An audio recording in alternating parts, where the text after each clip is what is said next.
Out with D and Z. I am D. Have a great show for you tonight. Yeah, we do. Looks like ABS will be in play this season. We are more than halfway through the NBA season, so we can start to talk about MVPs and the Pistons. They got throttled by the Knicks. I mean, they beat the Knicks, but they got throttled by the Spurs. So what's going on there? We begin today's show with wow, we both had this wrong. Both of us said last week that Team USA could not skate with Team Canada, and we were wrong. The Team USA beat Team Canada in overtime in a Jack Hughes goal 2-1. Sidney Crosby did not play in this game. Canada certainly had many chances to win with over 42 shots on goal. Despite not getting the gold, Connor McDavid still got the tournament MVP. Is that okay with you? As a tournament, yeah, that's fine. He was the best player. If you score the most, you're going to be that's what it's going to be. It's all about scoring. It's all about scoring.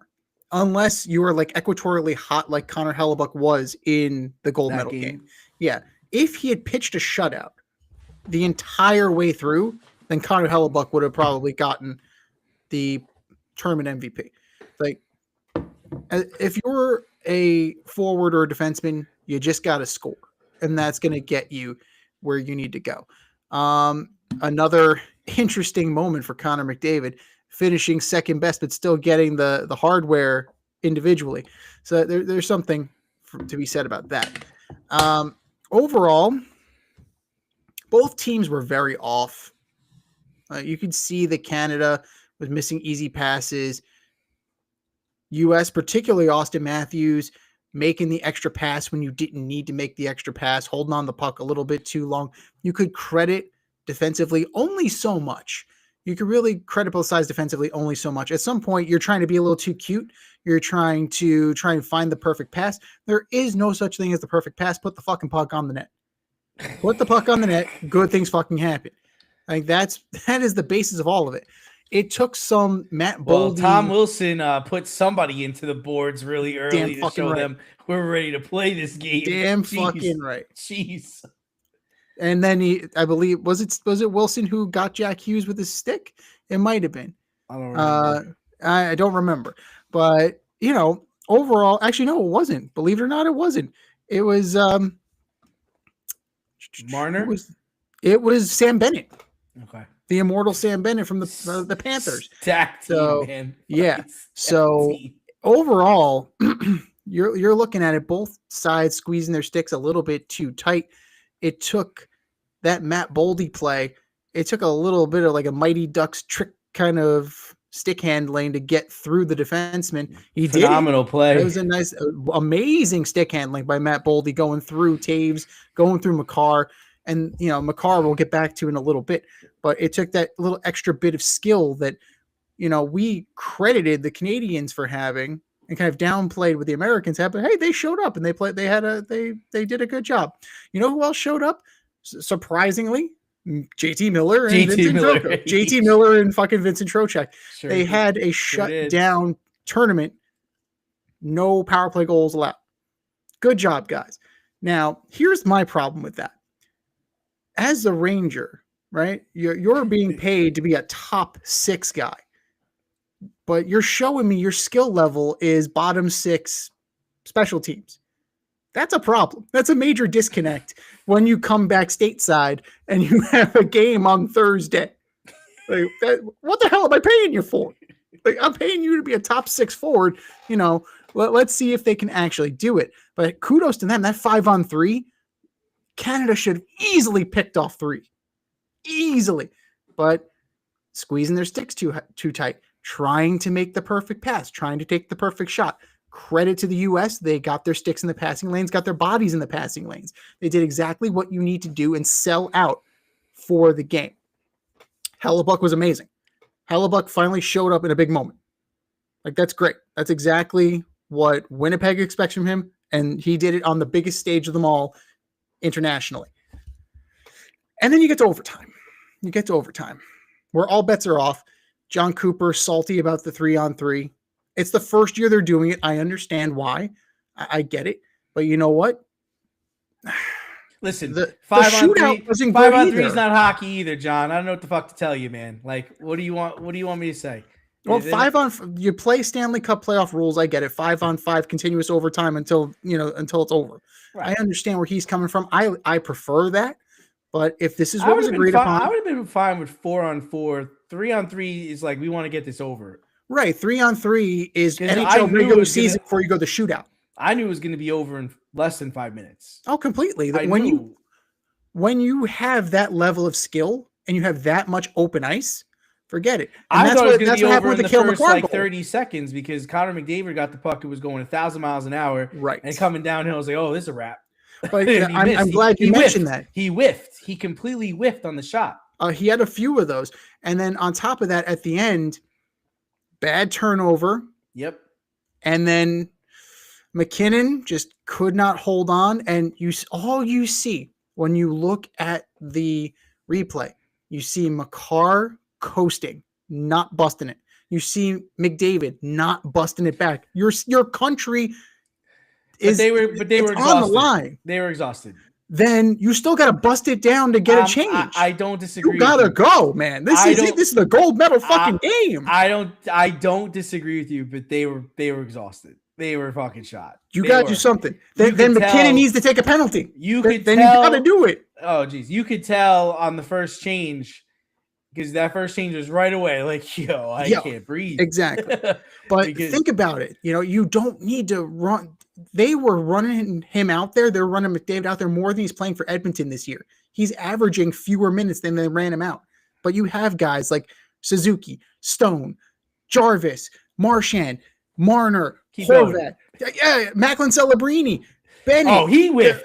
He had 3 whiffs in front of the goalie. The front of the goalie. The goalie. Awful. He lost the game for them. Celebrini had a rough game. Right in front of Hellebuck that he whiffed on. Yeah. Or missed the net entirely. Like, dude, what was that? What was that? I mean, I get it. I get what you're saying. He had a rough game, but you had enough out there. You had enough on this team that you didn't need to run Connor McDavid into the ground. Like, that's the thing. Like, this isn't the Oilers. They panicked. This is the national fucking team. But they panicked. They did. They panicked because it shouldn't have been this close, right? 42, not at all. Over 42 shots on goal. They were peppering the net. They were in on it, and they couldn't get it by him.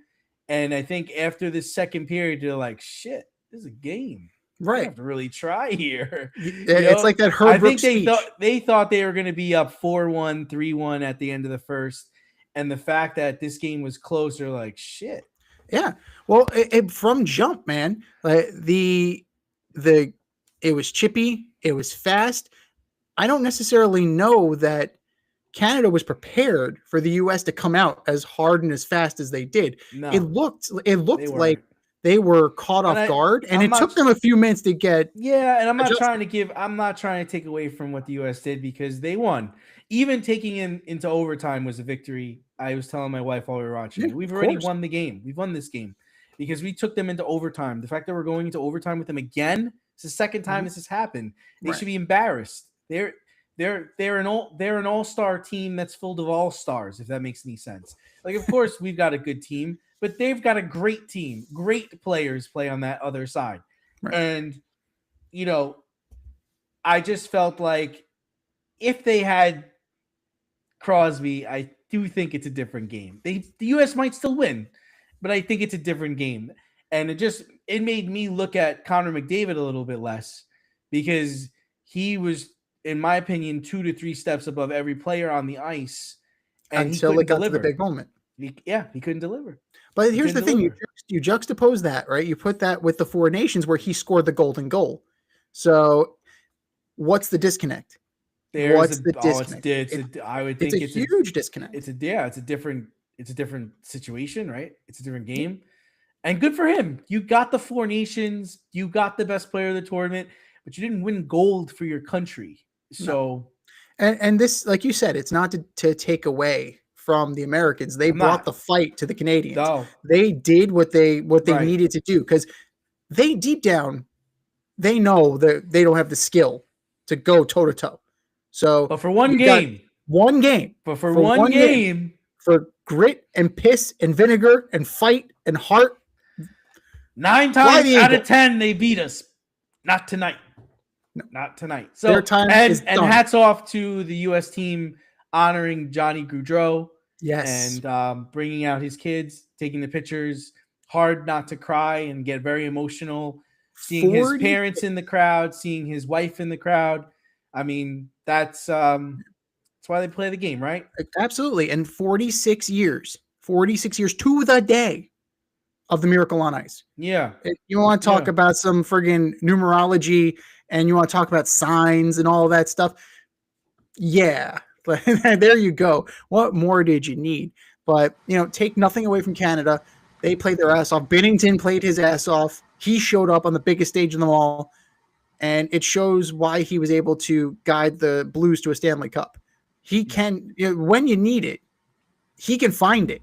The problem is he doesn't always find it. Right. Great hockey game. Great hockey game. Wonderful hockey game.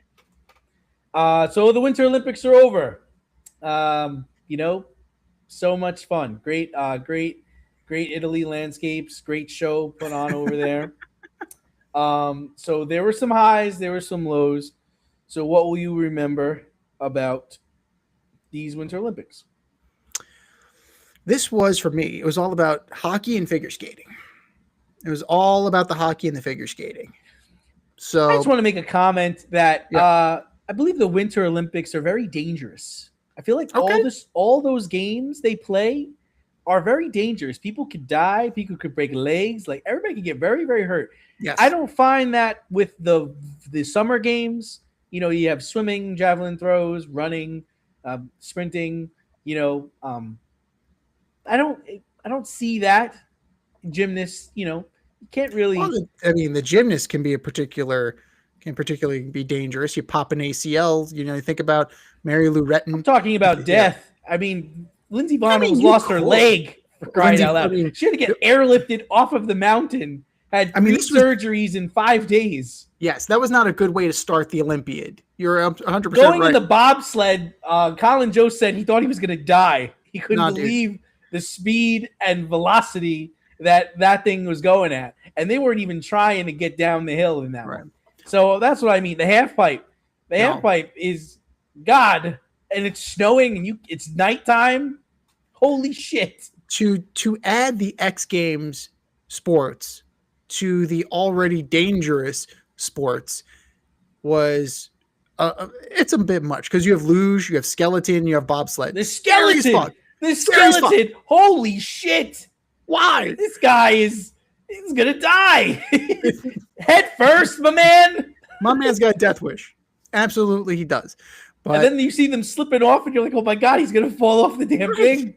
It's the size of a freaking stretcher. His head is leaning. His head is first. It's the first thing to make contact with anything. If you go off the ride, I mean, it's absurd. It's absolutely absurd. Hats off to all the Olympians, because you have to be a superior athlete to do all those things. We're American, and we appreciate baseball. We appreciate basketball, and those are sports. Those are, no doubt about it. Those are sports. Right. But a Winter Olympics, or Olympics in general, that's a special athlete. That's a special talent. It's remarkable the things these people are able to do and some of it was over in seconds. There were people that went down the hill. They missed the first marker, and it's over.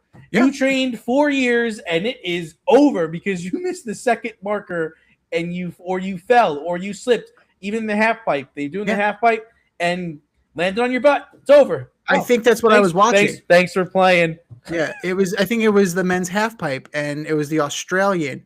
It landed on it. I think it was his first jump, landed on his ass. All right, that's it. Thanks for coming, He was the favorite. He was the favorite to take it all. He qualified number 1, so he got to go last. Well, even the guy we had, I think the Quad King or the Quad God. Yes, Quad God. Oops. Done. Fell. Yeah. Over. Fell twice, actually. Thanks for coming, man. But you know what? You had Alyssa Liu. You had Amber Glenn. They showed up. They had a good job. For me, it's about the figure skating, and then it's about the hockey. The women's game was just as good as the men's game, if not better. Hillary Knight scoring late, and then you had Megan Keller in overtime. Bad change by Team Canada. And it was a great game. It was very fundamentally sound all the way around. And that was an amazing performance by the Americans. Grit and toughness again, being down with about 2 minutes to go. And you deliver. You absolutely deliver.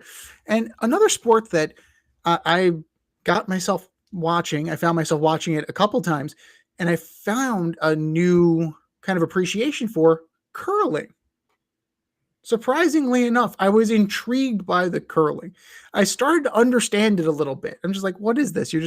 It's a rock with a handle and there's a bullseye and what's going on here? And then by the end of it, I'm like, I understood what was going on. And I'm not going to go out of my way to become a curling enthusiast. I'm not going to go to the Ardsley Curling Club, but they have one of those, don't they? They do. There's one in Ardsley, and I think there's one in Mount Kisco, if I'm correct. But it's one of those things that I do find myself having a greater appreciation for it. So for me, figure skating, hockey, and curling were what kind of stuck with me throughout. Well, for me, it kind of got off on a bad note because Lindsey Vonn, I really wanted to see her compete. I think we're the same age, which gets, it's kind of wild. And so to see her go down and have such a terrible injury, and then, have to get 3 surgeries, and I believe she ruptured or tore her ACL 9 days before she even competed, which holy shit, right? It's amazing.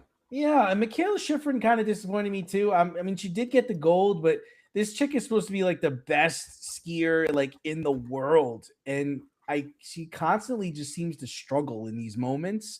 I mean, she got gold, so it's hard to complain about that. So that was actually a high point for me. I'm glad I saw her win. I'm a guy that likes to see the best players win. That's what I want to watch. I want to see you compete at the highest level and win. How could you not get emotional about hockey? I mean, the fact that we beat Canada is just awesome in the men and women's, so right. Cool. The American bobsled team not being able to get into the bobsled going down while one of them's in it. 2 guys fell and one guy was like, "You guys go, man. I'm not going to make it. Just keep going, win." That shit was very funny.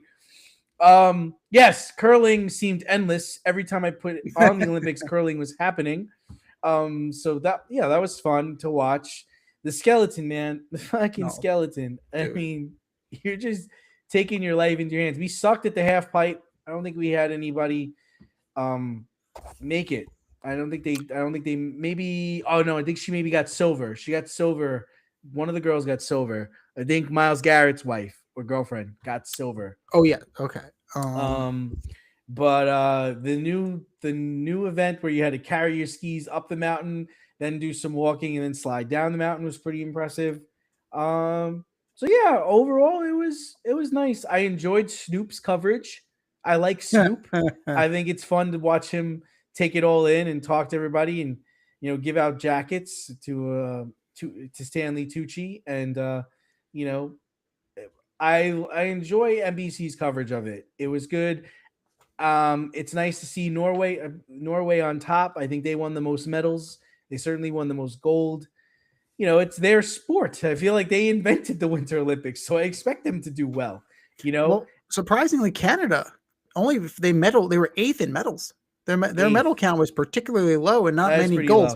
Chloe Kim was the name you're thinking of there. Chloe Kim. She had a really good Olympiad, absolutely. And everybody was competing at a high level. There wasn't any scandals other than them running out of condoms.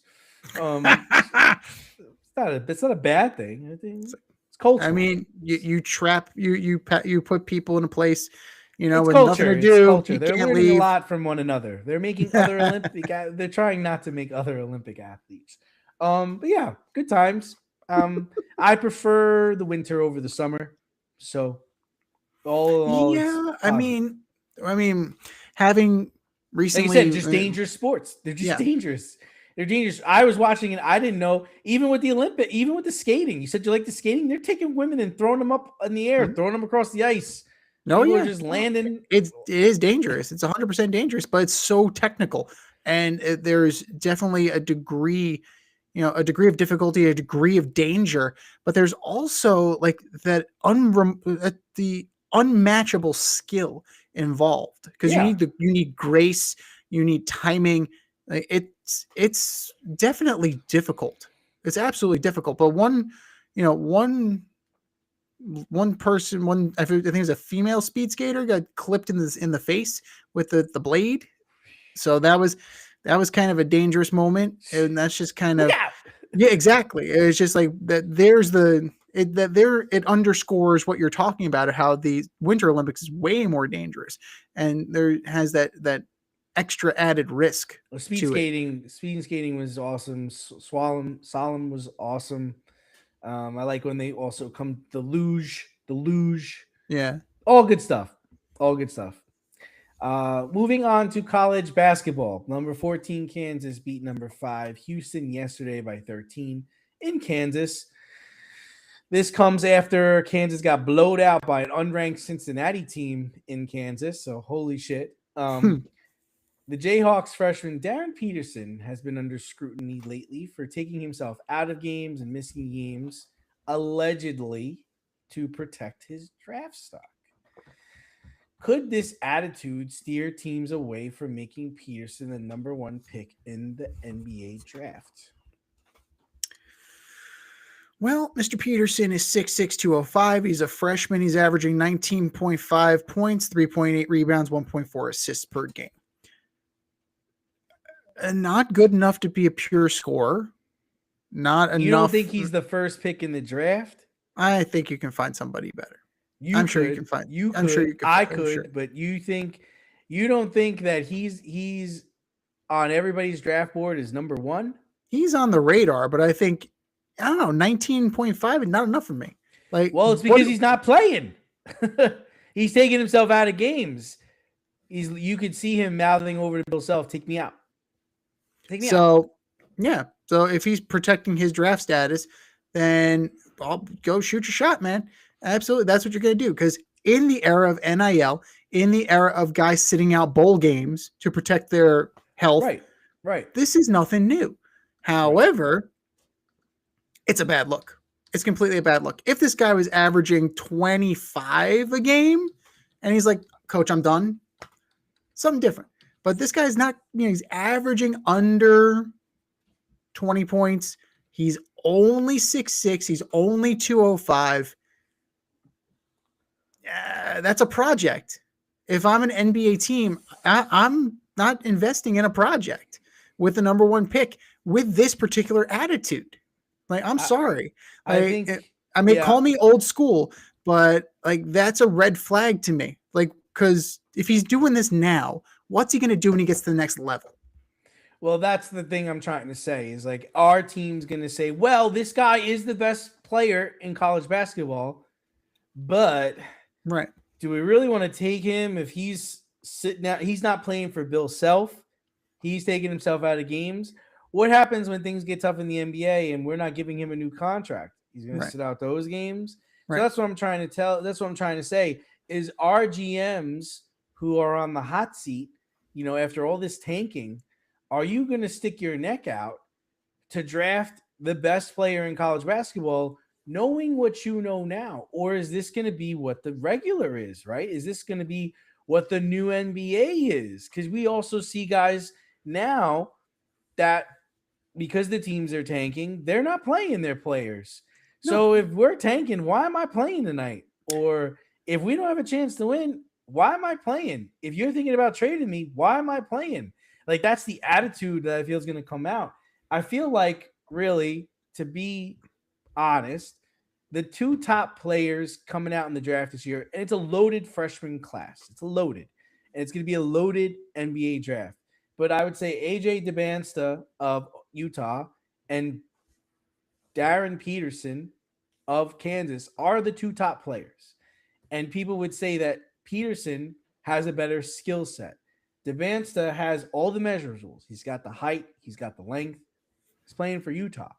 Right. But Peterson, and that's the whole thing, is like, and maybe, just maybe, this might work out for Peterson, right? Because maybe you're not getting taken by the Kings, or you're not getting taken by the Wizards. Jazz or the Wizards because of your attitude. So you wind up going to a place that's better suited for your skill set. So Kind of like what happened to Ace Bailey last year. Ace Bailey dropped to the Jazz. So there were concerns about his character, and he ended up doing that because this ultimately is a character issue. It's not a performance issue because when he's on the court, he performs. What you have to be concerned about is, like you're saying, what's going to happen when the shit really hits the fan? Can you trust this guy? And it's one of those things that the greatest abilities are availability and coachability. Mm-hmm. Can you be those two? If you're available and you're coachable, teams will fall over themselves to do that. Now, that involves a due diligence interview with the kid. It's a due diligence interview with Bill Self. Your scouts need to go in on this. And if you have any sniff, any indication that it's going south, do not take this kid and start fielding some trade calls, because somebody will. Somebody will. Well, here's my thing is like, but maybe, just maybe, he's already smelled himself, Z. Mm. Maybe he knows what his weaknesses are. Mm. Maybe he knows that, oh man, they've got me graded better than AJ Devansta. I better just chill out and not play as much before they realize I'm not as good as that guy. Or what, right? Think about it. Hey man, Kevin Durant took a smell of himself. He knew he wasn't going to win anything in Oklahoma City, and he knew he needed help. He needed a lot of help. Kevin Durant will not win another NBA title. He won with the Warriors, and that's it. No. We could even say the same thing about LeBron James. LeBron James looked at the Boston Celtics like, fuck, I can't do this with Zydrunas Ilgauskas and Mo Williams. I can't do this. But if I go to Miami, where Dwayne Wade and Chris Bosh are, okay, now we can play the Celtics. Everybody knows how good they are. Right. You can gas yourself up as much as you want. You know, Darren Peterson knows that he's the best player on Kansas. He might be the best player in the Big 12. But he also might know that, man, if I keep playing more, I could get hurt. If I keep playing more, I could be exploited. If I keep playing more, my draft stock will go down. And ultimately, I want to play in the NBA. Ultimately, I want to be the first pick in the draft. And ultimately, I want to make a lot of money. Right. So it's hard. It's hard to get mad at the guy. Right? Well, that's the nature of the business now. Right. This is the business we've chosen. The only problem I have with Peterson is he's already making $3 million to play for Kansas. True. Where are you already paying you, motherfucker? That's what the money's for. You're supposed to go out there and play for us.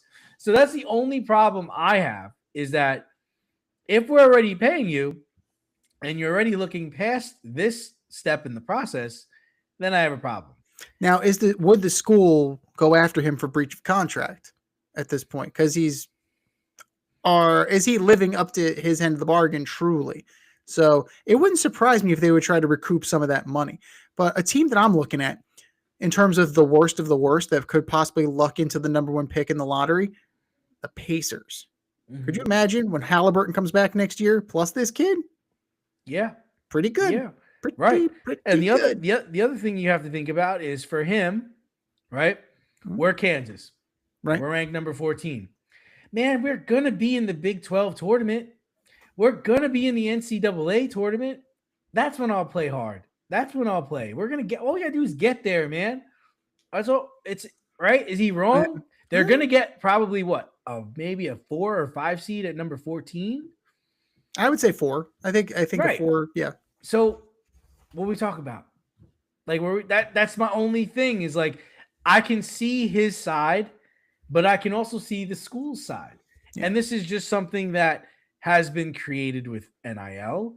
It's been created with the way the NBA runs itself. And it's been created the way we treat college athletes. I mean, I was listening to Alonzo Mourning talk about when he was like the number one player in the country. And he talked about all these coaches that came to his house and we're talking about, okay, your son's going to start for us.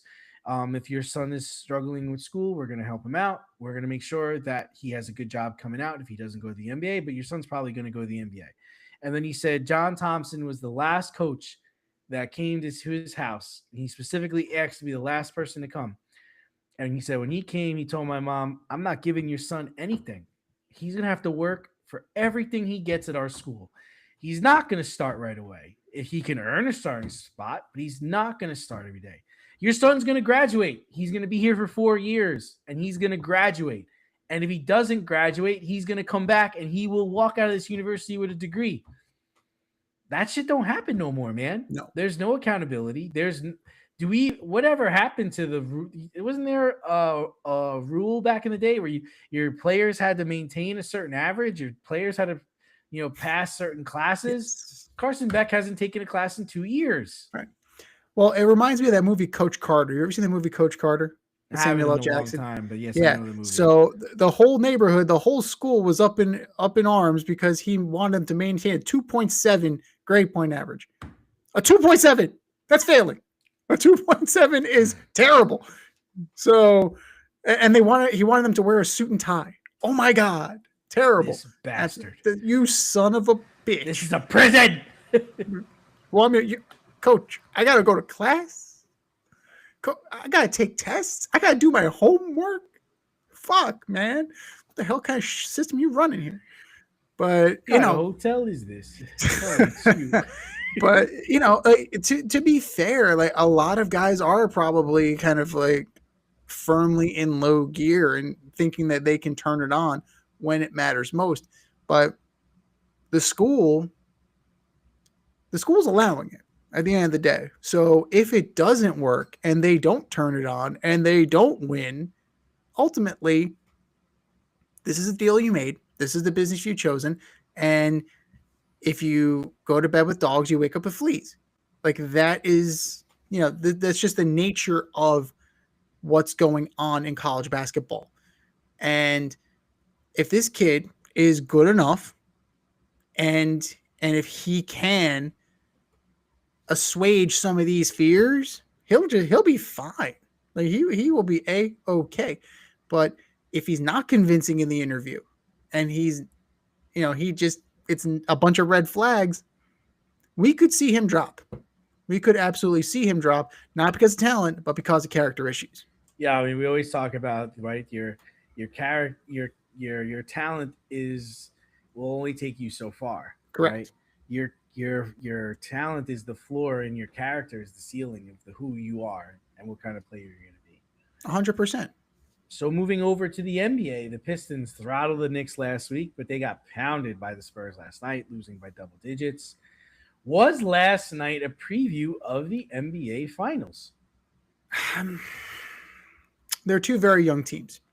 That's the one thing that gives me some pause here, is that we've been impressed by the rise of the Pistons in the past 2 seasons. We knew that the Spurs were going to be better with Wemby. We knew that was going to happen. I don't know if they have gotten the taste of the playoffs yet, and I don't know if they have the ability, being such young teams, to deal with that level.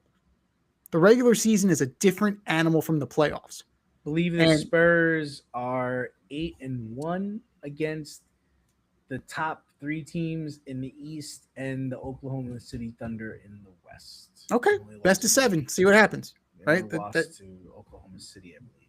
Yeah. 4-1 against Oklahoma City. And think about Oklahoma City. They didn't win right away. No, that doesn't happen. So you got to learn to win in the end. You have to learn to win in professional sports in general, because you're going to make stupid mistakes. You're going to run out of gas. That's just part and parcel of being a professional athlete at this level. You got to figure out, like you were talking about before with Peterson, like when to turn it on, when to turn it off. Because It's the one thing that Tibbs never learned. He tried to go pedal to the metal for every regular season game and every postseason game. And what happened? It got him his walking papers. And it got Jalen Brunson a fractured hand. So it's one of those things that I think it takes time. And I don't expect either one of them to be in the finals. They'll make a run. Absolutely. But the Celtics, they're in second place right now, right? They've done it. Would it surprise me if they made it back? No. They're doing this without Jason Tatum. Without Tatum. That's what's impressive to Jaylen Brown. We're going to get to him in a second. But the Thunder, the reigning defending champions, they've got a taste for it, right? Can they do it? SGA's been in and out. Jackson has been in and out. Can they do it? They did it. They've already done very it. Good. The Nuggets are very good. The Rockets, right? The Rockets have enough veteran. Lost a terrible game to the Knicks. Terrible. Yeah, but you know what? That whole game was awful. But you know what? A motivated Kevin Durant can take them a long way. And when was the last time we saw a motivated Kevin Durant? Kevin Durant is not winning anything. He can play all he wants. He's not winning anything, especially in that Knicks game. It's like, dude, where are you? He dribbled the ball out of bounds. Where the fuck are you going? And then he did his two charges into Brunson. Where are you going, man? No, the Knicks definitely took it from them. Bringing in Sochan, bringing in Alvarado have turned out to be really good defensive moves for the Knicks. Alvarado's a beast. Played for Christ the King. Yeah, man. And he's a defensive beast. Would it surprise me if the Knicks finally broke through?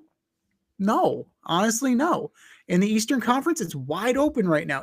Any of these teams, I could even make an argument for the Cavs with Mitchell and Harden. I can make an argument that they could be there. You're liking that group. Am I liking it? No, but can I make an argument that they can pick off a couple of guys and get to the finals? Sure. The only one I'm not the only one that I'm not totally sold on in terms of like the top of the top teams, I'm not in love with the Lakers. Like I haven't been in love with the Lakers. The Lakers are trash. Right. They're not a top team. They're fifth in the West. They're fifth in the Western Conference. Oh, they're trash. So they can make it. You can make it. You absolutely can. It's not like they're going to be in the play-in tournament. Luka Doncic does not play defense. He does not, but he scores. He scores what he wants. You have to play defense. They're not a top team. I'd say the top teams in the West are the Spurs, the Thunder, and the Nuggets. That's it. Those are the only three teams that could win the championship in the West. Well, I don't think after watching the Knicks drop the Rockets, forget them. Awful. So then I'm the Nuggets are a very good team. Age and injuries, always with Murray, with Jokic, you got to be concerned about that. So for me, of the ones that are out there in the West, I think we're going to see the Thunder again. I think we're just going to see them again. East is wide open. Would it surprise me if the Celtics were there? No. The Knicks? No. The Cavs? No. The Raptors would be a huge fucking surprise. Cavs, another team. Harden does not play defense. No, he doesn't. So the Celtics are good. And the Knicks are good. I'd say the Knicks are good. And I'd say the Pistons are good. I've seen the Pistons play a couple times. The Pistons I think they need another guy, which is too late for that. But right. They need another scorer to help Cade out. He can't do it every night, man. No, and that's the downfall. That's what the thing is. Like he'd have to go on some Dirk Nowitzki type run to will his team to a championship. And I don't know if there's any player in the league that could do that right now. No, honestly. I mean, people sleep on that Dirk, that I think it was 2010 or 2011 maybe, but I mean, he went through everybody. He went through Kobe and Powell. He went through the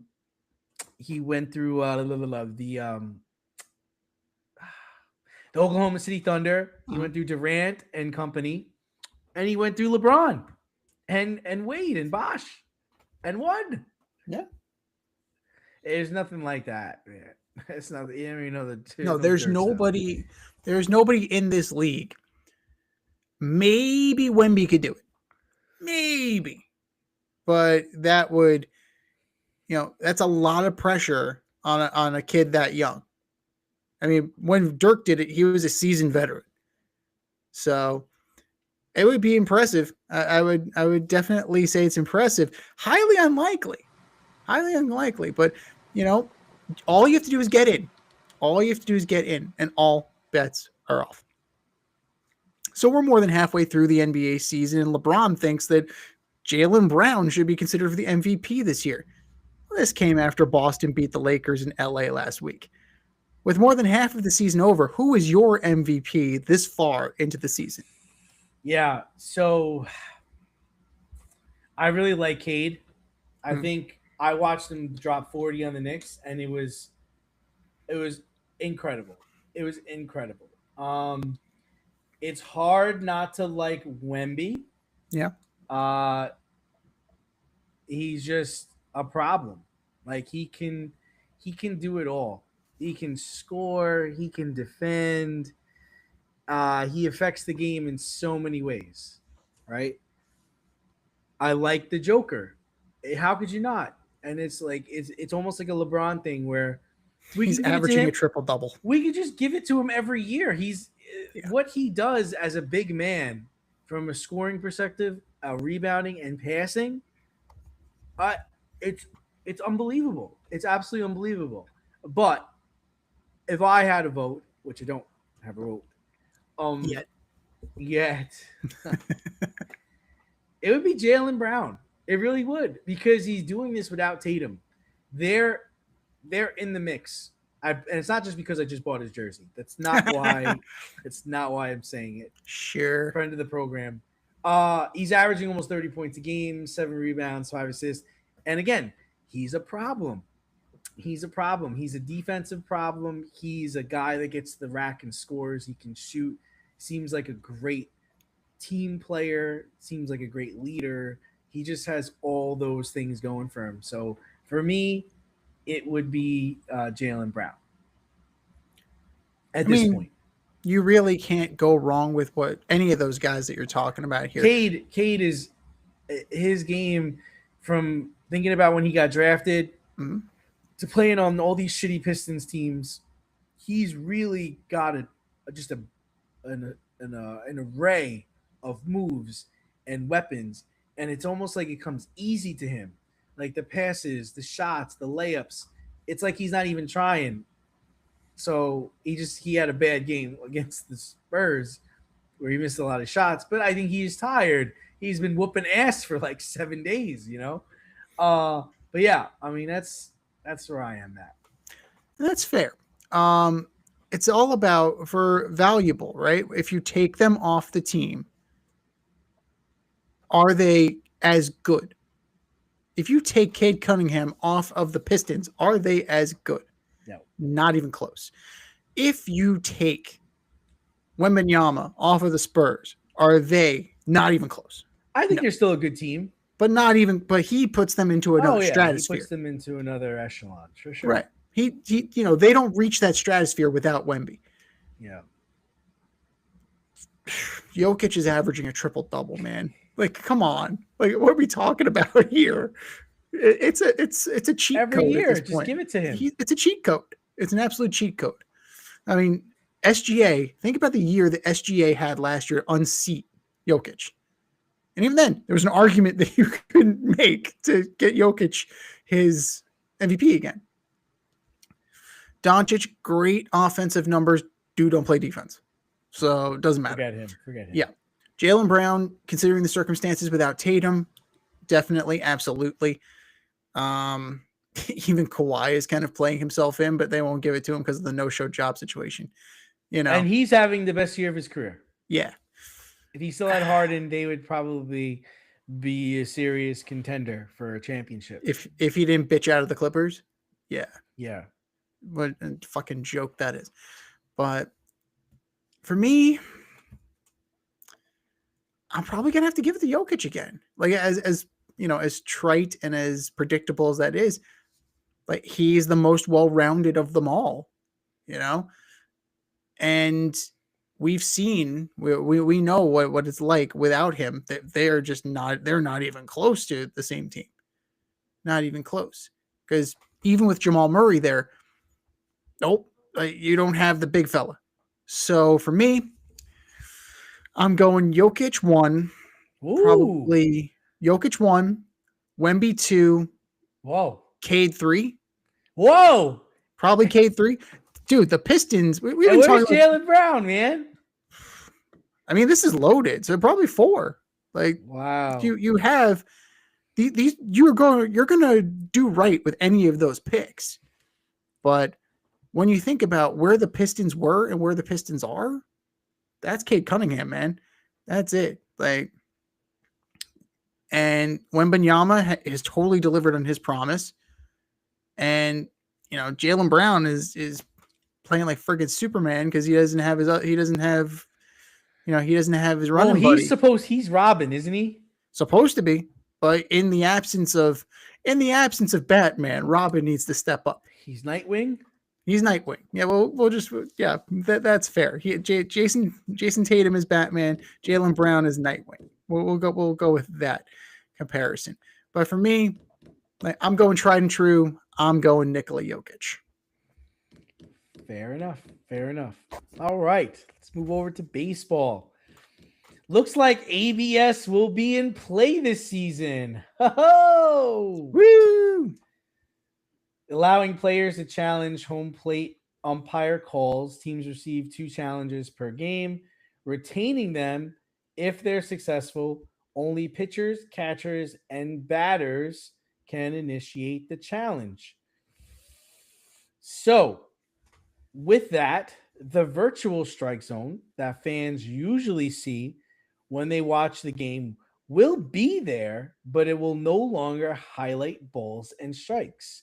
So, how excited are you for ABS next season? And that has nothing to do with the gambling, right? It has only to do with the ABS. So, they're saying that they're taking it away because they don't want to give advantages to teams to be able to challenge a call. Meanwhile, the manager can't challenge a call, but he can, right. He can shout from the dugout to get, the catcher to challenge. Tap your helmet. Tap your helmet. Tap your helmet.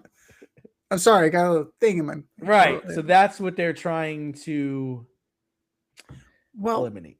Today, I believe the Yankees converted on 7 consecutive, 7 ABS calls. So everything you did to speed up the game,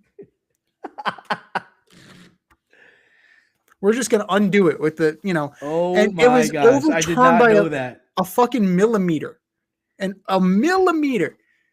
Like, this is going to go like when they just lift the cleat off of the base. And, you're going to slow it down. You're going to blow it up that much. I can see this being very bad. I can see this being very good. Very good in that you're going to get the calls right. Very bad, and that's going to slow the game down so much. Now, yes, they're quick. They are quick. But it's unlimited? That's going to be a problem. I mean, Juan Soto will do it like 4 times in an at-bat. Well, and usually he's got a pretty good eye. You get to keep it if you're successful. Right. So as long as you're successful, you'll keep him. Right. And Juan Soto has one of the best eyes in baseball. So it wouldn't surprise me if he's doing it like 3 or 4 times in at bat. So I don't know, man. I think you need a little bit. I think it needs to be fine-tuned a little bit. I think it needs to be like a coach's challenge type system. You're limited to a certain number. And then, I get that you keep it or lose it kind of thing. But I don't know. Like, there's got to be some sort of cap on this, because otherwise it's just gonna go on forever. I can totally see that, where you're gonna have a pitcher tap, and then you have a hitter tap, you're gonna have a catcher tap, and then the fans are gonna tap out because it doesn't matter. Like, it's just like, dude, hurry it up. If we know what a ball and a strike is, why the fuck do I have to tap my helmet? But we don't. And neither do the umps. What do you mean the umps don't know? No, like Aaron Judge, you're getting his shins are being called strikes. It's a strike. To who? Oh, you're saying because the umpire because he's so fucking tall. He's so tall. Because he's so tall Like he's being unfairly targeted by the He's unfairly targeted. He's unfairly targeted because he's 6'8". He's a giant. My man is a fucking giant. I mean, listen, it's nice to have the umpire back there, but we're just past this, man. I shouldn't have to tap my helmet to get the motherfucking call right, Z. I shouldn't have to do that. I'm sorry. It's just and I like seeing it on my stream when I watch the games, and I like knowing that something's a strike versus a ball. Yeah. And so I don't. Why are you taking that away from me? Like, let's just leave it in and just call the damn thing a strike if it's a strike. I don't need an umpire back there. And the other thing is, then just get rid of it. Don't have it at all. I'm completely fine with us relying on the umpire to make the ball and strike calls and living with that. Let's live with that. You want to maybe just do it for the 9th inning, or you want to do it for like the 8th inning? Sure. But for the whole fucking game? Come on. No, that's not too much to ask. I don't know. It's just maybe just for the playoffs. How about just for the playoffs? It's 162 fucking games. I just don't see how this is going to end well. I get it. They went through the Atlantic League. They did it in the minors, and there was a success rate. I just don't see how it's going to end. I can see being in a tap off, like a pitcher and a hitter are just going to be in a fucking tap. Right. They're just going to tap their, they're just going to go tap yourself. Like, this is ridiculous. Like, can we please just move on? Can we please do that? But, it would be nice in that it minimizes idiots like CB Buckner who are terrible at their jobs, but somehow get to keep them. Terrible. He is. He's routinely the worst umpire, not named Angel Hernandez, and now he's the worst because Angel retired. So it's one of those things that it minimizes guys who are awful at their job, but it also kind of minimizes the guys that are good at their job too. I think Jordan Baker is one of the better umps in the league. Doesn't really, like, okay, that's fine, but we've talked about this before. Baseball is the one sport where we can literally get it right every time. We have the ability to get it right every fucking time without slowing the game down at all.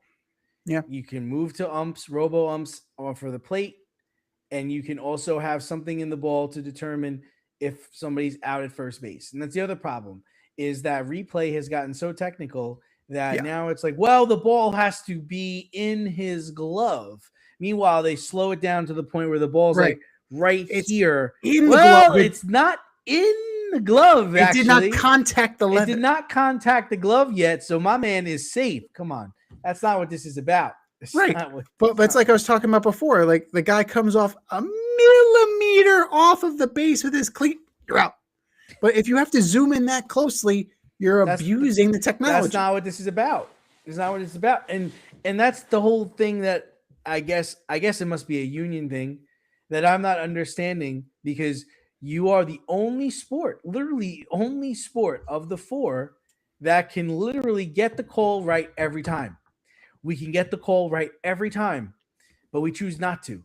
We choose to rely on a 80-year-old or 70-year-old man behind the plate in 95-degree weather, looking over a man's shoulder at a ball coming in 102 miles per hour and determining if it is a strike or where across the plate in a tenth of a second, and where it is in line with the batter. Come on. Right.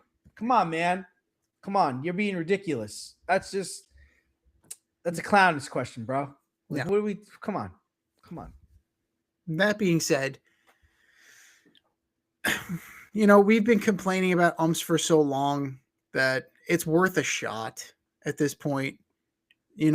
It avoids like the Eric Greggs of the world, the horrific strike zone, against the Braves that one time. Oh, my man had that game is wild. That was like Naked Gun. Yeah. my man had dinner reservations. He was going to Joe Stone Crabs. Like, Hurry up. Let's go. Let's go. Let's go. Vamos, vamos, vamos. Close enough. You're out. It was in the He other. didn't even throw the ball yet. Hey! Good job.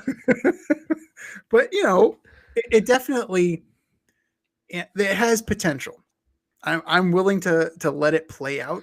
I am very skeptical and I am very worried. But Or how about this? If the Yankees go 5 for 6 or 6 for 7, can we change the ump? Can we change? Can we pull either a guy in from the stands or one of the guys on the field to replace him? He's missing too many that we got to tap our helmet this many times. This is ridiculous. That's a fair question. If we have to go to the bullpen, He could just be having a bad day. Yeah. Everybody has a bad day, and that's okay. But come on, we just keep tapping our helmet here. It's also going to It's also going to reduce the number of manager ejections over calling balls and strikes, because you're not, you can't. How are you going to argue balls and strikes now? There's a literal overlord who is telling you no. It was actually a ball. Oh, you're trying to say if they went to full robo ump? Not even now. It's like if it's overturned. Like Boone can't lose his gasket if it was a strike. If it was called a strike, but it's actually a ball. Like if it gets overturned, it gets overturned. Oh yeah, you can't argue this shit. Right. But what happens when he runs out of challenges? Which could happen. And that point, then he's going to get upset with the umpire. But I guess you're right, because if he blows his wad in like the first 3 innings, right, then you kind of gotta live with it. You gotta learn. You're right. You got to learn as the manager when to pick. Right. When to pick your spots. It should cut down on ejections. It should. It should, absolutely. So we're going to see how this plays out. But I mean, we're shooting a bunch of holes in this fucking thing, and it hasn't even really started yet. And the one thing I do appreciate was when the Mets did it. It was, I think, Nolan McLean and Juan Soto, and they broke it up with some rock paper scissors. So that's fine. So I'm all for whimsy. That's fantastic. But there's a lot that leaves to be desired and a lot more questions than answered right now. But I'm willing to give it a go. Why not? All right, boys and girls, we have some statements, and it's either bullshit or no shit. Bullshit or no shit. Number 1, the Atlanta Falcons were smart to franchise Kyle Pitts. Why? Why? What were you worried about? Who's going to take him from you? Who's going to pay him? This guy is robbing the Falcons, and the Falcons they announced today that they're going to let Kirk Cousins go. Penix is hurt. I don't know who's playing quarterback for them next year, but you want to go and franchise tag Kyle Pitts? And last year was the first real year that he was good. Right. And I use that term loosely because they didn't make the playoffs, and I think he only had 6 touchdowns. It's bullshit. So I'm gonna say, it's bullshit. It's bullshit. No, it's complete bullshit. We're still waiting. $16.5 million for 2026. Are you kidding me, man? 88 receptions, 928 yards, 5 tutties. That was last year. We're not in the business of letting really good players. Well, Kirk Cousins like, fuck you, bro. Right. I'm confused by all of this. Well, I mean, mediocre at best. You're looking at, he's not even at 4,000 yards for his career. He only has 15 career touchdowns. Where is this generational unicorn? Where is this guy? He's another underachiever. Drake London hasn't been great down there either. You really got Bijan, that's it. Right? Drake London has had his moments, but Pitts, another guy that might get franchised is Breece Hall. Breece Hall, I'm like, if you franchise me, I'm driving my truck right through the front of this fucking complex. You better be ready to fucking trade me. Go. You better be ready to fucking trade. Let me go, please. God damn it. But this is the production that gets you $16.5 million. No, you can't. Absolutely not. Like, we're not going to let you go. Fuck. God damn it. Meanwhile, the Super Bowl MVP, they're like, go, man.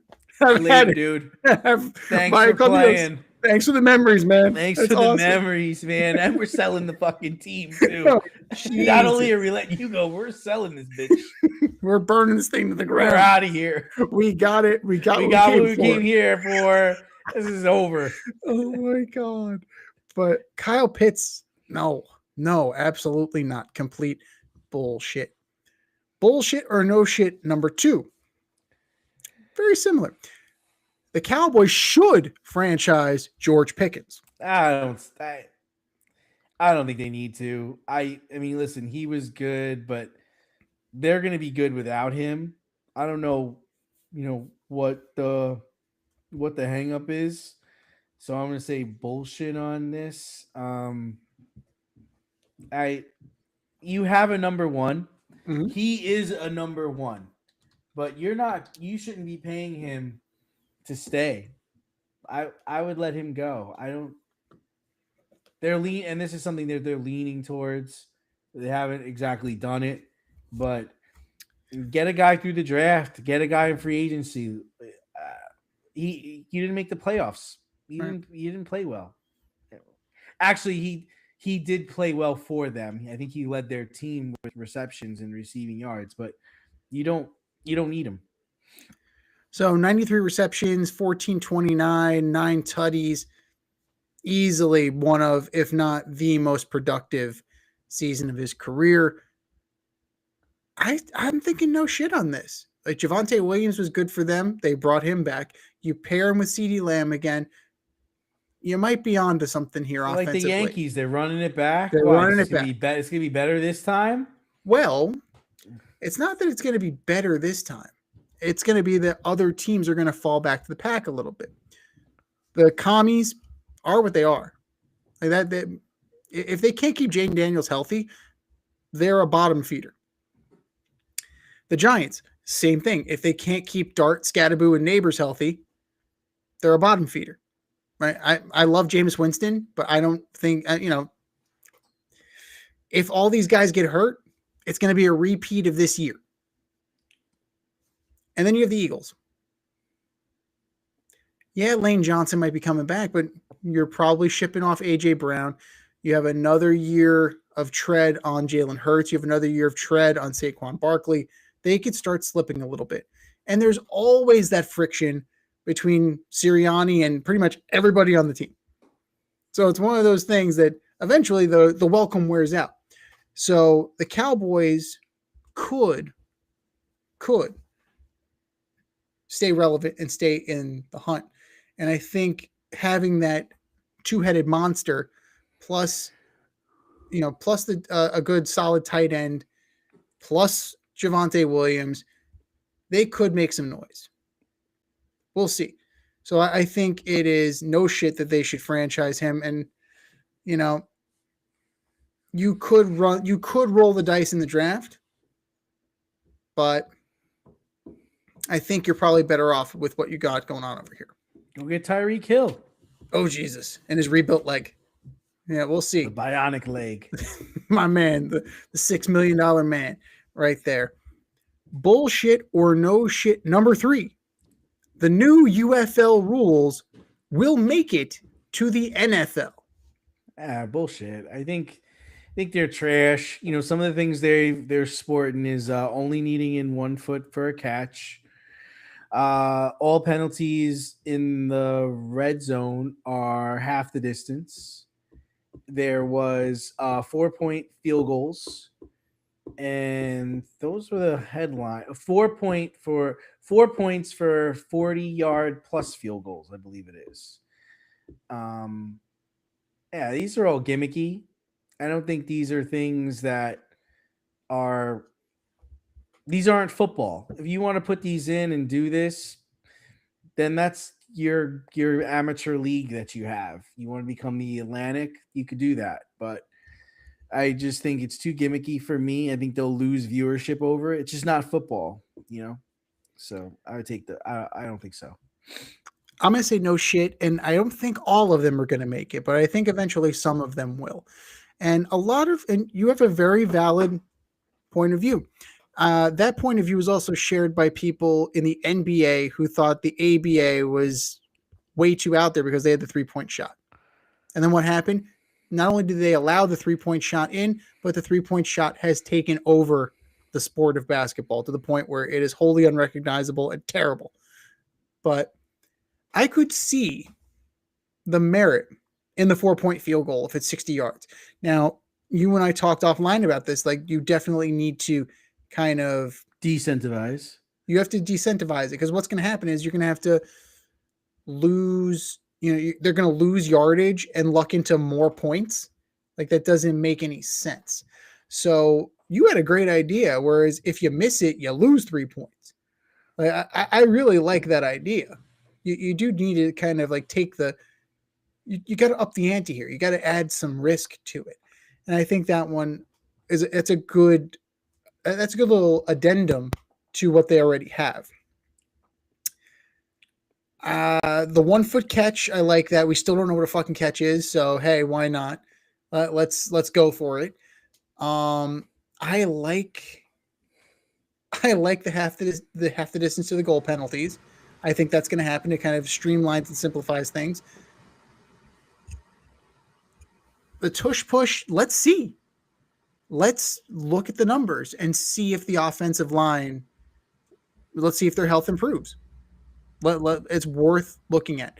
And I don't mind that they're the Atlantic League. I don't mind that they're the test tube. I really don't mind that they're the lab for the NFL rules.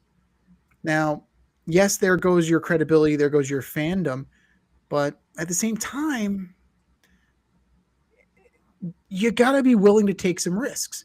And, the NFL makes their annual points of emphasis during, the 2 games in the preseason. And then it's like, all right, back to normal business as usual. Everybody just kind of like ignores the points of emphasis by week 1. So why not? Let's give it an extended look. Let's see what it comes up with. I just don't think we need to keep changing the game. Like, just leave the game alone. Like, for the first 40 years, how much did we really change the game? Like, let's let pigs lie, or whatever the saying is. I just don't. I don't know what a catch is. You're right. I don't. The only thing I'd like to see implemented in the NFL is just a running clock. Just keep the clock running. Maybe do like under 4 minutes or under 2 minutes. You can have it stop for incomplete passes. And I like the idea of,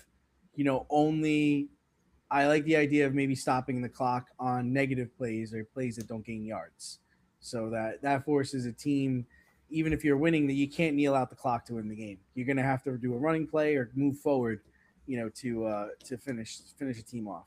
It adds a little bit of excitement too, especially if you're only down by a point. You have to see the whole thing out. It's just a bitch move, right? Yeah. It's like, because technically, if you're winning with under 2 minutes to go and the other team doesn't have any timeouts, you can kneel out the clock. Right. That sucks. You're just going to kneel for 2 minutes just because I ran out of timeouts. You're a bitch. In Madden, you're a bitch. Yeah. Like, run the ball and see what happens. Like, all you do is run the ball, gain yards on us now. That's all. You know who wouldn't like that? Now that I'm thinking about it, the gamblers probably wouldn't like that. No, they wouldn't. No, and I don't think they would be too keen on that rule. They would not. But you know what? It would make for better football. It is akin to, like I said offline in our production meeting, we were talking about dribbling out the clock at the end of the game in basketball. Go attack, try and score. But who loses then? The gamblers that bet the over or the gamblers that bet the under. Mm-hmm. So I can see where that would be a little bit of a bone of contention. But hey, if you're betting on the UFL, right, what more do I need to say here? So I think it's no shit that some of them will make it. It's just the evolution of the sport, for good or bad. A lot of things are usually looked at with a little side eye and a little bit of derision, and then you don't know how the game ever existed without it. Like the forward pass. It's a totally different game with a forward pass. But somebody had to think about that and somebody had to try it. And if the UFL is going to do it, then, the UFL is going to do it. more power to you. All right, boys and girls, you know what time it is. It's time for the Alleged Superstar of the Week. You know how it goes. We put up a poll on our X account at FadeRouteDNZ and our Instagram poll at FadeRoute Podcast, and you vote. And you vote, and you vote, and you vote. And the winner of said vote gets a shout out on this here show and takes home the coveted ass trophy. And do you know who took home the coveted ass trophy last week, D? I don't, but Derek Carr is the king of the Alleged Superstar. Just to say. My man, Derek Carr. Absolutely. He'll be here all night. Be sure to tip your waitress. Try the veal. The Derek Carr Alleged Superstar of the Week award goes to Woody Johnson. That guy. This son of a bitch. This some bitch right here. In the words of Scott Steiner, who just followed us on X. That's awesome. Yes! Big yes, Papa. Scott, come on the show. Holla. Big Papa Holla. Is your hookup. Holla. Holla. That fat son bitch. That fat son bitch. There we go. That's amazing. That's fantastic. But alas, Woody Johnson, you some bitch. Yeah. So instead of trying to make your team better and make your image better, you just went to Raj and say, "Hey, can you just get rid of this thing? Like, make this go away, please. Let's do that for me. Please do that." But that was last week. This is this week. Who are your nominees for Alleged Superstar of the Week, D? Okay, so first up, I've got Manny Pacquiao and Floyd Mayweather Jr. fighting each other on September 19th, 11 years after their first bout. Who the fuck cares? And who asked for this? I really want to know who asked for this. I don't want to see this. In fact, their first fight is the reason why I will never pay for another boxing fight again. 11 years later, they're old. I don't want to see this. This is such a money pull. This is such garbage. So I'm going to say Manny Pacquiao, Floyd Mayweather Jr., and anybody else who actually wants to see this, you are my Alleged Superstar of the Week. Number 2, I'm going to go with your boy, Connor McDavid. You may have been the best player in the Olympics and you may have won the Four Nations Cup, but man, you failed to win the gold for your country and you haven't won a Stanley Cup yet. You, my friend, are the Alleged Superstar of the Week. And last but not least, Jordan Westburg. Who? Yeah, exactly. He's the second baseman on the Orioles who just constantly just gets injured for nothing. He was on my fantasy team last year and he never played. This year, we're only in week 2 of spring training. He has an elbow issue and he'll be out until May. No, he's not a pitcher. He's a second baseman. How the fuck did you hurt your elbow? Jordan Westburg, you are my Alleged Superstar of the Week. What do you got, Z? I mean, I got a couple of comments there. So Pacquiao Mayweather. Let's start with that. One of the first week. Yeah, we'll get to him in a second. But Pacquiao Mayweather. I'm saying you're saying I'm a bitch. But Pacquiao Mayweather's coming off of the Mayweather Tyson fight. So there's going to be, what are we doing here? Like Mayweather's coming out of retirement. He's going to do this again. Like, why? And I think Jake Paul Productions are doing it. I think it's MVP Productions. So it's just going to be another shit show. For fuck's sake. At that point, I think also that's the same. I think Gina Carano and Ronda Rousey are also doing something very similar. And I think Jake Paul MVP is promoting that too. So good on you, I guess. But nobody, who wants to see that? Like, I wanted to see Carano and Ronda Rousey 10 years ago. Right. I wanted to see Pacquiao Mayweather 15 years ago. Right. I didn't want to see it now. I think that's a major problem. And as far as Westberg goes, I'm just like, come on, man. Did he go in and say, Skip, I need surgery? My elbow hurts. I'm going to the nurse. Just like, did he just do that? Just pull a Rendon? Dude, this guy just pull a fucking, did he pull a Rendon? Here, man. May? It's fucking February. 90 days? God damn it. God damn it. For what? So you play second base. It's not like you play third. It's not like you're playing the outfield. You have the shortest throw. Oh my God. God, I hope it's your throwing arm. Oh, Jesus Christ. Imagine if it wasn't. Well, that becomes an issue because you do need to swing the bat. But, my first alleged superstar, I'm going to start with the second baseman, Kyler Murray, coming out, refuting reports that the Arizona Cardinals GM has reached out to you to kind of debrief after the season. And it's sowing a little bit of distrust, right? Like, he's rumored to be on the block. The Jets might be interested. The Dolphins might be interested. Maybe the Falcons will kick the tire on the second baseman.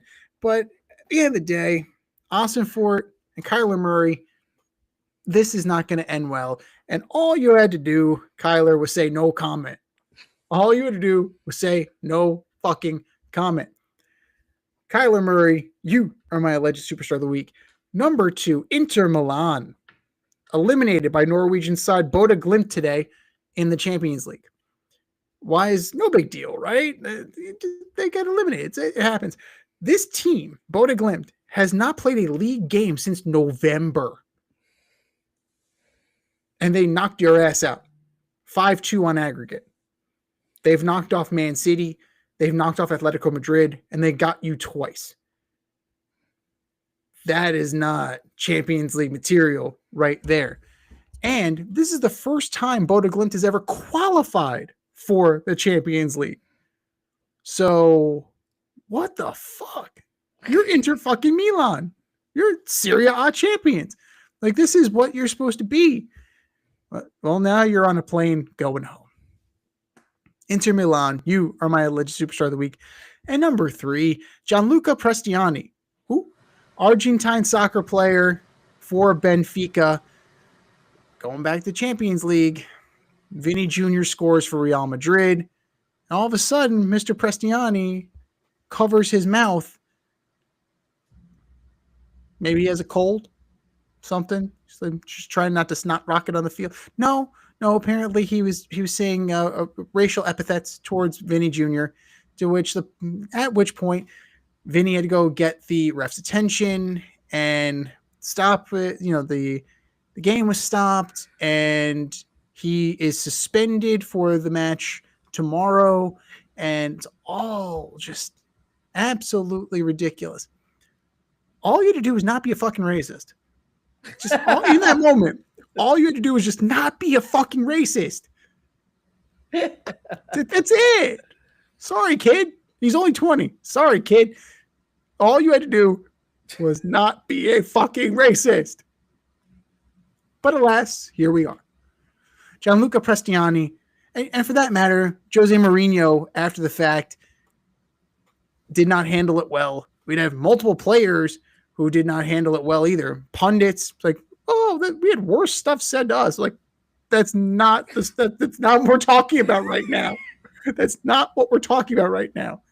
So first it was a gay slur. Well, that was his defense. That was his defense. It wasn't racist. It was a gay slur. Oh, that's even better. Dude, I'm going to get you a shovel. Just keep digging. Just keep fucking digging, kid. Gianluca Prestiani, you are my alleged superstar of the week. I think we said our piece. Go to our Instagram poll at Fade Route Podcast. Go to our X poll at Fade Route DNZ and vote. And vote and vote and vote. And for our nominees.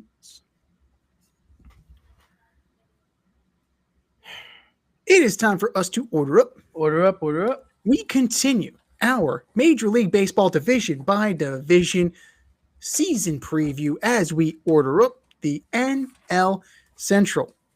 Got some contenders here, a couple of pretenders, and whatever the Pirates are. From 5 to 1, who you got in the NL Central, D? All right, so first up, I'm going with the Cardinals of St. Louis. Second year without Goldschmidt. Arenado's also gone now. Jack Flaherty's been gone. I'm just not sure what the Cards are working on, but winning is not one of them. I got them at number 5. Number 4 is the Pirates. I mean, outside of Skeens, there's no reason to really watch this team. So I'm assuming they will not be relevant. Number 3, I got the Brewers. They dealt their ace, Freddie Peralta, reliever Tobias Myers, infielder Caleb Duran, and outfielder Isaac Collins. If this was the NBA, we would accuse them of tanking. So I don't see them getting to the top of the mountain here. Number 2, I've got the Reds. I would assume Cruz is going to be making an MVP run. I like the addition of Eugenio Suarez. They came on late last year. Tito's their coach, so I think he can. I think maybe he can get them going sooner to start the season. But number one, I think you've got to consider them a contender for the NL or the National League Championship is the Cubs, man. I think they're primed for a good run with Bregman, who has made the playoffs every year of his career. Pete Crow Armstrong, Imanga, Warner, Dansby Swanson. They might have the best infield in Major League Baseball. Matt Bush is underrated. I'm going with the Cubs at number one. What do you got, Z? I mean, you can't argue with the Cardinals. I'm looking at this roster and talking about the Cardinal way. What way? What way? I don't see an Albert Pujols on this team. I don't see a Stan Musial on this team. I don't even see a Ray Langford on this team. You're looking at Ivan Herrera. Okay, cool. Who that? Exactly. Nolan Gorman. Sagisi. Making these names up? Mason Wynn. Okay, Mason Wynn's decent. Okay. Lars Nootbaar. He's fine, I guess. Sounds like he works at Victor Scott. And Jordan Walker. Like these guys they're not very Jordan inspiring. Walker. He's an underachiever. Yeah. So then you look at the pitching. Justin Brule. You have Matthew Liberatore. Matthew Liberatore seems like it's been around forever. It just never doesn't stick. Dustin May is there. Remember Dustin May? You still look like Wendy. Good for him. He's starting. He's a pitcher. Yeah, we'll see. We'll see if he actually survives the season. You know that's been Dustin May's problem. Mike McGreevy looked good. I shit you not. There is a guy named Mike McGreevy, and he pitches for the Cardinals. He was going to lose his concentration, forget some of those scouting reports.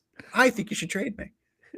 And then in the bullpen, you have Ryan Tepera, you have George Soriano, and you have Ryan Stanek. Let's fucking go. Let's go. That's where he went. He went there. Stanek went to the fucking Cardinals. So, yeah, you're looking at what? He was atrocious for the Mets. 5 ERA, right? 5.53. You're probably looking at 6 or 7. You're a reliever. You don't even pitch that much. How'd you do that? Get the ball down, damn it. How'd you do that? Fourth place, we agree. The Pirates, they've made gains. You have Skeens. Bubba Chandler's probably going to make the team. Carmen Medlinski's pretty good. Then you have a guy like Mitch Keller still there. So they added in the bullpen. You have Gregory Soto. Dennis Santana was a good closer for them last year. A sneaky signing. They brought in Jose Urquidy. So if Urquidy can be healthy, he's a good pitcher. That's a sneaky good move. You know, Joey Barton, Henry Davis are going to hold it down behind the plate. Horvitz is there. They went and got Brandon Lau, Ryan O'Hearn. They put some money into the team this year. They put some players on the field. So we'll see. They brought in your boy, Marcell Ozuna. So at very best, they can make a run for third place. At the worst, they bottom out and they trade all these fucking guys. So pretty much a Pirate season. A Pirate's life for me. Pirate's life for me. Third place. I know you like welcome the Reds. to the Caribbean. Oh my god! The Pirates. I've been to Disney World one too many times, Captain Ron. I've never been to Disney World. I've been to Dollywood. I've been to Dollywood. Oh Jesus Christ! He said gorilla, fantastic, not gorilla. Also, we love the show. Huge difference. Go. Huge difference. Tell the general shit happens. Cough it up. Oh. That's a fucking. Oh man, I lost my eye, man. God, I'm looking for fantastic. My eye. Let it go, Schwab. It never fit right anyway. All we gotta do is pull in somewhere in extra directions. Yeah, as directions. God. Oh, it's fucking genius. Third place, I'm going with the Reds. They've got some pieces. I'm not in love with their pitching staff. Like, I get Hunter Green throws really hard. You know, I get Brady Singer had a good year last year. They got to do it again. Offensively, I think they're fine. Suarez is good. Brian Hayes is gonna come off the bench, I believe, because he can't hit. Like Brian Hayes can field, he can pick it. Dude can't hit. Spencer Steer, what are you gonna get from him? And Encarnacion Strand, what are you gonna get from him? You expect they're gonna be good. Matt McLean, you expect he's a solid second baseman. They have pretty decent outfielders. For this team, what worries me is the pitching. Pitching. Number 2, you say what you will, man. Like, they lost a lot of guys. They've moved on from a lot of guys. But I'm going to go with the Brewers. 96 wins, 97 wins. They have a thing. They have a system. It's working there, right? They still have the Miz. They have Priester. They got Brandon Sproat from the Mets. They still have Brandon Woodruff. They still have some arms there. And then at the end of the game, you have Trevor McGill, who's a fine closer. Offensively, they're just going to hack and claw and scratch and do what they do, because what Murphy ball works. Murphy ball works with what they have. They brought in Rengifo. They brought in Gary Sanchez. There you go. Those are your big acquisitions there. Those are your hired guns. Gary Sanchez, the catcher or the first baseman? Exactly. DH. The DH. The Minnesota Twin or the New York Yankee? The 2 days when he was a Met. They gave him 99. They hope he's going to perform like Judge. They gave him 99? They gave him 99. So he's not going to be there very long. But they're expecting try this to do well. Found this at the bottom of the fucking barrel here. It's like a 5XL. This is huge. It'll do. That's fine. You have Jet Williams, who they got from the Mets. They have Vaughn, Bowers, Joey Ortiz, Turang. Like, the guys are still there. Jackson Churio. What are you going to get from Yelich? Like, is he going to be the old Christian Yelich, or is he going to be an old Christian Yelich? We're going to find out. And number 1, top of the Central, and they will be competing with the Dodgers for the pennant. The Cubs, absolutely competing for second. Imanaga, Horton, Edward Cabrera, Assad, Boyd. This is a good and deep staff. If they get Justin Steele back, they should get him back, I think, in May. So Steele is very good. They still have J-Mo Tyone. J-Mo. You got arms.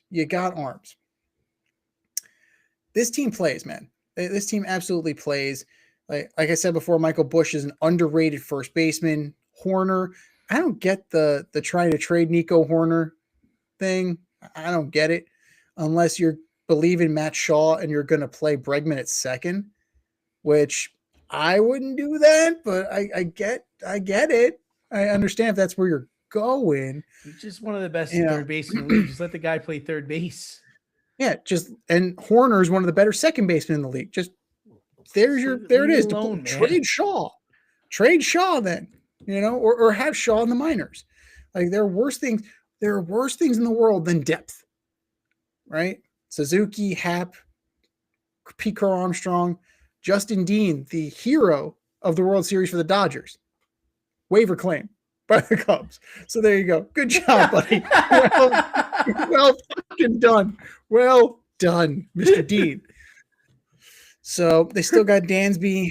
They still have Amaya. This is a solid team, and they're a force to be reckoned with on the north side. Those are our picks. What are yours? Hit us up, faderoutemail@gmail.com. Slide in our DMs on IG at Faderoute Podcast, and drop us a line on X at FadeRouteDNZ, and let us know who you got in the National League Central. It's time for us to run the go route. We'll talk to you next week when we order up the American League Central. And a shout out to everybody that was on our live streams on Twitch, YouTube, Facebook, and X. Thanks for coming on, and we will see you again next week.